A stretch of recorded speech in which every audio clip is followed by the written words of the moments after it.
Hey everybody! Well, we've dragged ourselves to another Friday, so congratulations to us all. All right, so tonight I thought I would do a little something here, and what it is I'm going to do a review. I'm not directly looking into the camera, am I? I think I'm looking up there. That's weird. Well, anyway, I'm going to be doing a review. Now, I want to talk about a subject that has always been near and dear to my heart, and that is breakfast cereals. Okay, some people are really into ice cream. They gotta gobble down their ice cream. Some people are into the cinnamon rolls, you know, as all these tasty treats, danishes, whatever, cookies. My thing is breakfast cereals, boxed cold cereal. I can't kick it. I can't kick it, but I've learned to control it. Okay, so I mean, when I was a kid, there was just nothing more glorious to me than a good box of, you know, let's say, what was I eating back then? Freakies. I don't know if some of you, if you're old, if you're as old as I am, you remember Freakies. Okay, it's stupendous. Anything that had, you know, cartoon characters on it, and the boxes were much bigger. Now I'm going to show you what I currently have whittled myself down to. Is this, now this is you get a good deal at Big Lots on this stuff. Look at this. This is a Whopper size. A family size is what they call it. So Kix is a kind of a lower sugar, you know, 4 grams a bowl. But of course, if you eat 6 bowls at a time, no, I don't eat 6 bowls. But what I'm saying here, this is what I eat now. Kix has been around for a long time. And this is the kid tested, mother approved. I don't care what kids think. And then they still have this, you know, little game on the back where you're supposed to take the little round, because they're like, you know, round things. And, you know, flick them with your thumb. I guess that's supposed to, you know, keep you occupied. But what I'm trying to say here is that cold cereal used to really be like King Vitamin. Oh my goodness gracious, yeah. Quisp. I mean, you guys know what I'm talking about. Those are all Quaker. It's Quaker brand. Quaker rocks. Because that stuff basically is Captain Crunch. And Captain Crunch is he's on top.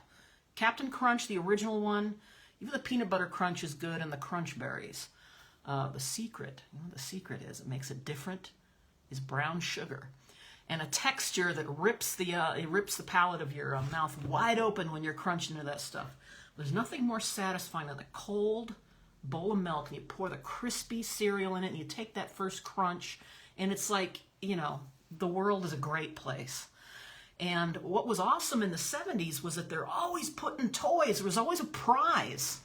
So what's happening is it's not just breakfast. I mean, it's turning into this entire event, really. And, you know, boxes were much bigger. I'm going to show you something in a second. I mean, this to me, they call it a family size. But, you know, I mean, Honeycomb used to be like in a giant. And Honeycomb, they were an inch big. But for cereals, that is big. And, you know, they had the commercials with the Honeycomb hideout. It was a whole world. And then they'd tell you, you know, what you could get in the specially marked packages, right? You dive in there, down, down, down you go. Oh my God, you know, you haven't even eaten yet. You know, this is what's so great about America, is that everything's a gimmick. It's all crap, and we revel in the, you know, crap, turning it all into a big, you know, like Disneyland in a box is what it is. So you get down in there, and it turns into powder because you're down where the, you know, the cereal's ground up. It's turned into like the dust, and then you got it. You get your hands on that plastic bag with the hard little plastic toy in it, pull it up like you've gone fishing in the ocean, and you got your prize. So already this is just paradise. You know, and and what I'm trying to say again is today's cereal, they don't have free things in them anymore. And the 70s usually was the heyday for free stuff in cereal. Like the little submarine toy. I remember Captain Crunch, and you put some baking soda in, and the thing goes up and down in the glass of water. You know, so you get a little science lesson there with what you can do with baking soda, and you know, keep you occupied. But sometimes they would have like a book that was attached to the back. You could read and eat at the same time, and puzzles, you know, puzzles and games on the back. So it's like just this whole, you know, little world of excitement. And then the 80s came, and the 80s. Not so much about the free stuff in them, but they were just coming out with new cereal all the time. There's always something new. It was a lot of licensed stuff. Like Mr. T had cereals. Like almost every popular TV character would have. Urkel O's. Even Urkel had his own cereal, and C3POs as well. There's probably other, like Wookiee or Ewok cereal, maybe. Anyway, and the Circus Fun, Half-Seas, Moonstones. I liked those as well. There's a lot of... Circus Fun was interesting because the box was black, you know, with the circus characters, so they really popped. You don't usually see solid black food packaging. So, oh my God, and another thing. See, this is funny because I loved breakfast cereals, but at this point in my life, when I was like in my teenage years in high school, my mom was converting to like inedible health food. I mean, she really went on this kick where it was like, you know, we used to eat normal food at home, and then it was just, you know, it turned into all this horrible, hippie, nasty, Moosewood cookbook, horrible things. I used to just walk to the liquor store and, you know, buy a bag of chips and some soda. That would be my dinner. 'Cause I wouldn't eat what she was making. I couldn't. So she would make a deal with me. She would buy me the box of Smurfberry Crunch, which was awesome. But I had to eat a teaspoon of wheat germ with it. That was the saving grace. That was what was going to save my life, was to have the wheat germ. You know, so what I would do is I'd quickly, you know, spoon, you know, eat that first and get that over with.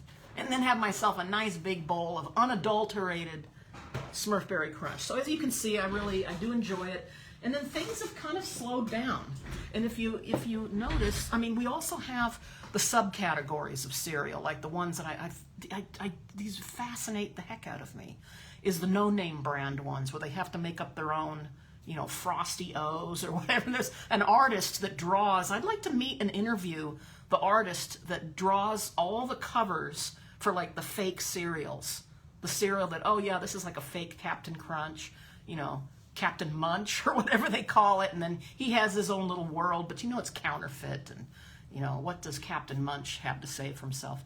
And Malto Meal, you know, is always they're in those pillow bags, you know, like at Walmart, they have big cereal pillows. I always wanted to take one home and like sleep on it. Like, wait a minute, this doesn't feel good. The fake Apple Jacks grinding against my skull at night. So what has been happening is mainstream cereals really slowed down. If you go into the grocery store, it's the same stuff we've been eating for 50, 60 years. I'm not complaining. Sometimes a little twist on that. You know, Fruit Loops has really gone off the deep end with all kinds of different variations of throwing in marshmallows, and Lucky Charms, which is one of my top 3. Lucky Charms, Cocoa Pebbles, which I'm still thinking about whether I like it as much as I thought I did. Captain Crunch, Golden Grahams are good. Anyway, Lucky Charms is like really going nutty too. They're adding all kinds of, you know, rainbow unicorn, you know, so it's like a micro world in there where you can really look at all the colors. And it's like, you know what it is? It's like consuming a cartoon. And I can't get enough of it. It's the bright colors, the indulgence of how, like I said, hey, some of you guys, you go right past the cereal down to the, you know, Haagen-Dazs section. But I'm there with the kids. But there's nothing new. I mean, we do have health food cereal now, like Cascadian Farms. You know, they'll make their own version that's not quite as toxic, I guess. It doesn't have the BHT preservatives in the packaging. Like, what is this? But it's still, you know, sugar infested. But there is the, you know, the alternatives. So a new age may be dawning, and I want to share and explore that with you for a couple minutes here. Because tonight I made a purchase, and so, you know, I shop at a lot of different stores, you know, all the way from the low-end dollar stores where I pick up stuff up to the Erewhon high-end, you know, super expensive, ridiculous stores. And I like to just see what's I gotta get have my finger on the pulse of what's going on with the cereal world. So they're coming out with kind of some new cereals that are like hitting on an aesthetic, which is kind of different. I wanted to show you a box of one of them. I guess maybe I'll talk about it after I talk about this one. So we're going to do a review. I'm going to do a review of one of these alternative cereals that supposedly are healthier for you, but I guess I'll just go ahead and show you the box. Okay, this is what I'm talking about. So what we're going to try tonight. Okay, there's a new company called Off Limits. Okay, so this is what's caught my eye. You can see why. All right, so here we go. Here we have, this doesn't even look like cereal, does it? I mean, this is like we've got these interesting characters. Now, the funny thing is, you can see how small the box is. I've noticed, you talk about shrinkflation. Look how skinny cereal boxes are now. They're almost like books. You know, I think encyclopedias are thicker than this. And, you know, the ounces are getting smaller and smaller and smaller.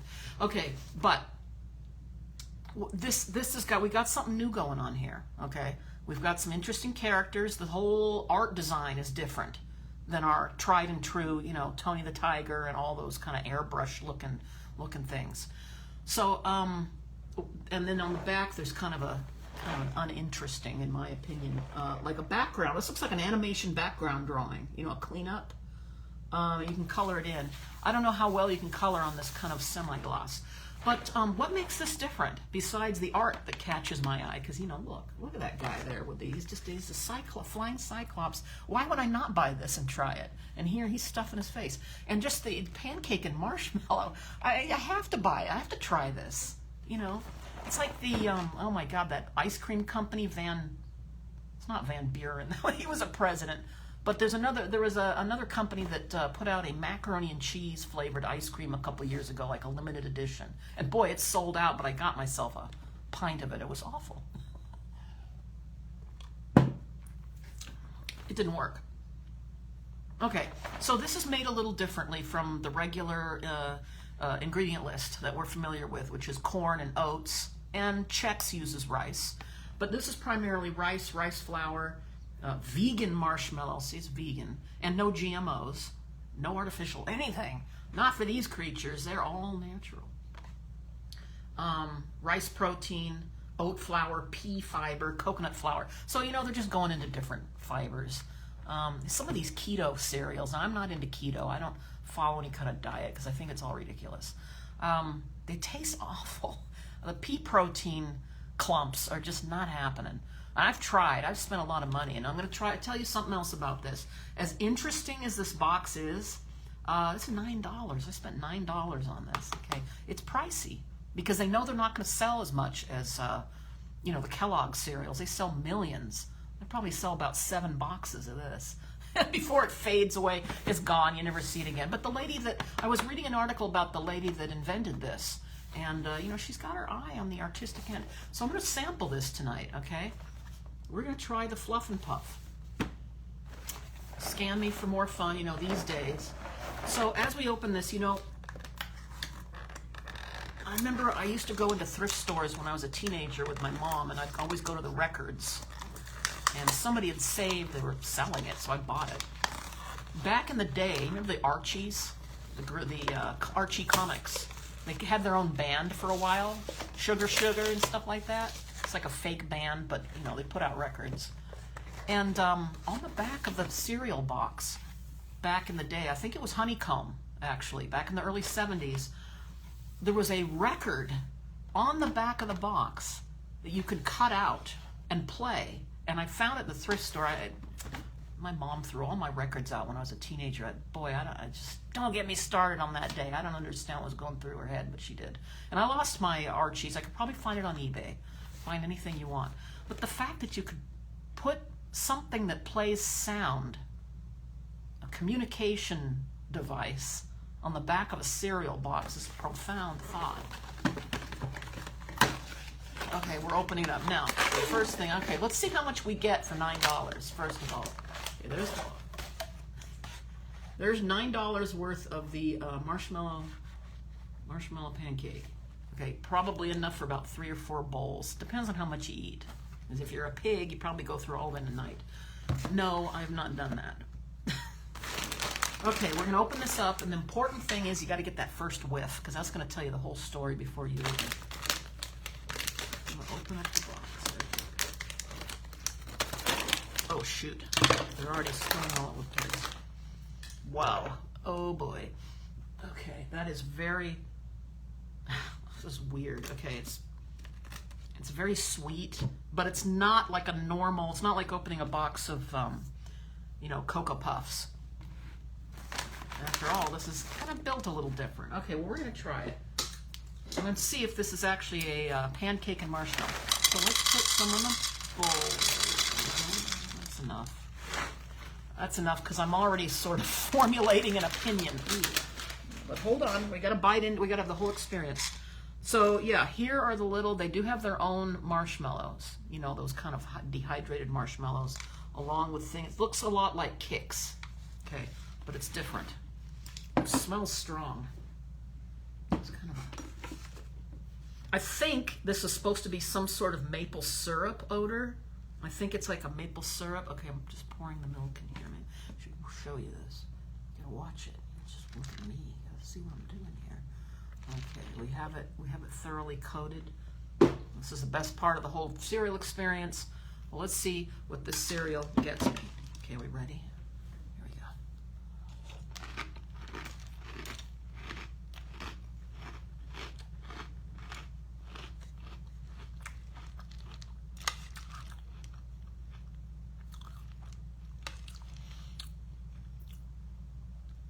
Okay, it is. It's trying to be a little bit like maple syrup.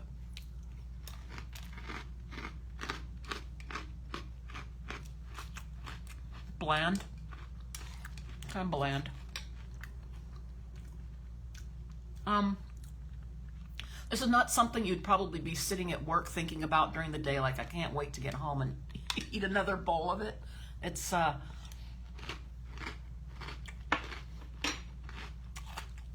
harder than regular cereal. You gotta press down harder to chew it. It isn't absolutely awful. Not fantastic either, but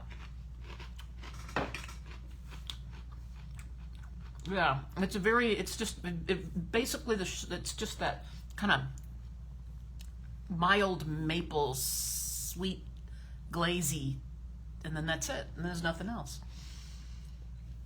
All right, well, I've already tried one of their other ones, actually. He's shown me a box like this, and there's no way I'm not going to take it home. My God, there's a Day of the Dead dog laying on his back with a weird look, and he's a zombie gamer. That's what he is. He plays games all the time. So he gets hungry, and he needs to have a zombie cereal. I had to buy it. I had to buy it and try it. This one is pandan flavored, which apparently is it's a flavor they use. It's like a plant in Asia, I guess. Kind of gives you a bit of a vanilla flavor, and that's exotic. I give them credit for that. There's a slight green tint to the little puffs. I'm going to say, oh, they put turmeric in it, which is like, what are you doing, man? Turmeric has to go in everything these days. Spirulina, because that'll save you. That's probably what gives it the little green tint. Okay, so it's naturally colored, you know.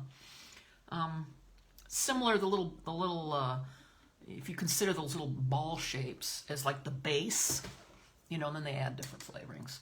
So that's what we have. So this is my review, because I've tried this one.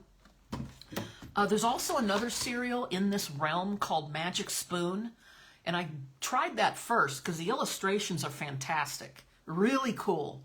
And what's happening now is people are trying to recreate the fun of breakfast cereals, but without all the crap. And of course, you know, the flavor's not there. Okay, flavor's not there. Magic Spoon, I got into a little bit. The Fruity Loops, what they call them, that are supposed to be like Fruit Loops, had kind of a nice fruity flavor, and then I got tired of it. You know how there's something like you're really into it, and then it's just, that's it, I'm done. You just can't even bear another, even thinking about it, because you're just done with it, you're over it. And that one is whey protein, milk-based, the solid of it. There was no flour, I think, is the idea. No flour, almost no sugar, and I think it's very low carb. So, I mean, there's a lot of pluses with Magic Spoon, and they've got like cinnamon, birthday cake, the chocolate, the fruity. You can try that. I mean, I don't know. It didn't really, but I mean, the A+ on the art design is great on this stuff. So, anyway, I guess I'm going to go back to my box of tricks. Not tricks, Kix. The tricks are tricks have flavor to them. They also have like the mini trick, little tiny ones these days too that look like those things that you put in your laundry. You know, those little smelly, I don't know, aren't they like little teeny little things? All right. Well, that's it. Now, would I recommend them? I don't know. I mean, if you enjoy experimenting with stuff and like to blow a lot of money on a box of cereal, but I don't know. I don't think kids would really enjoy this. Real, you know what I mean? It's like you know what tastes good and what doesn't, no matter how old you are. Doesn't have a lot of flavor, but maybe we're coming into a new age. I can only hope, huh? Maybe the Archie records will come back, but they won't. Because we live in a digital age, and like, you know, at the top of these boxes, they want to scan. What's the fun in scanning? We're always on our phones, right? We're always staring at screens. I want the little plastic subs with the, you know, baking soda. You know, I want to touch a thing. I want to have a toy. I want something in my hand that I got to dig for. I don't want to go on another screen. Like even, before I leave, another company that's doing this kind of thing where, you know, go here to look at more fun. Cracker Jacks. Cracker Jacks was really the first, you know, manufactured, like, dig around in a box kind of thing. You know, you go to a ball game, you get your Cracker Jacks, the yummy, you know, glazed popcorn, little peanuts always settle at the bottom. And then you got this little, I mean, when I was a kid, they had like little tattoos, like a little book of tattoos, and you like wet your skin and you place the little tattoo for maybe 20 seconds, you peel it up and you got a picture. You know, now they want to send you to a website. And I was like, I don't want to look at the website. There's no charm in that. You know, I want to sit there, you know, you're on the playground, your own little world, and you got a little something to work with. You know, you're interacting with the world, even though you're developing cavities. It's a real experience. So anyway, that's it. They're trying, and I'm glad that they are. All right, I will see you later, and have a good weekend.